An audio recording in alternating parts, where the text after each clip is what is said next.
Sejumlah perwira menengah atau pamen TNI dari Matra Angkatan Darat, Angkatan Laut, dan Angkatan Udara mendapatkan promosi jabatan. Hal itu menyusul kebijakan mutasi yang dikeluarkan oleh Panglima TNI Laksamana Yudo Margono baru-baru ini.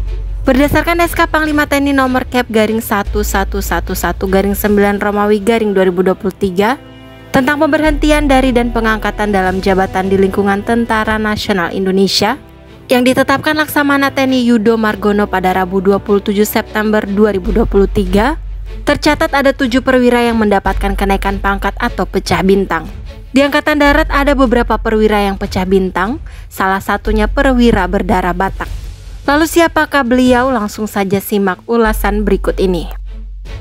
Kolonel Infanteri Anggara Sitompul mendapat promosi jabatan dari Irut 1 Adaden Itada Itben Itjenat, diangkat menjadi Aspot Wilkasko Gapilhan 3. Dengan jabatan baru tersebut, maka dalam waktu dekat ini beliau akan menerima kenaikan pangkat jadi Brigadir Jenderal TNI dengan tanda 1 bintang emas di pundaknya. Pak Anggara Sitompul pernah mengemban amanat sebagai Dandim 1007 Banjarmasin di tahun 2020. Beliau kemudian mendapat kepercayaan menduduki pos baru di lingkungan Mabes TNI Angkatan Darat. Putra Batak berpembawaan tegas dan berwibawa itu mendapatkan promosi jabatan sebagai Kepala Satuan Intelijen Angkatan Darat di Mabes TNI Angkatan Darat di Jakarta.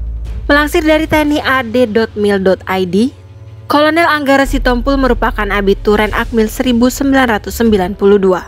Dengan demikian berarti beliau satu angkatan dengan Pangkostrat Letjen Maruli Simanjuntak dan juga Pangkogap Ilhan 3 Letjen Richa Tampu Bolon.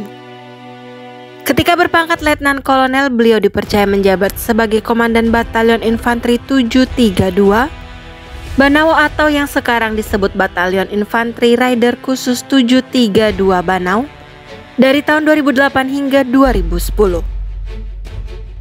Kita ucapkan selamat untuk promosi jabatan sekaligus kenaikan pangkat jadi Brigjen buat Bapak Anggara Sitompul. Semoga amanah, sukses, dan sehat selalu.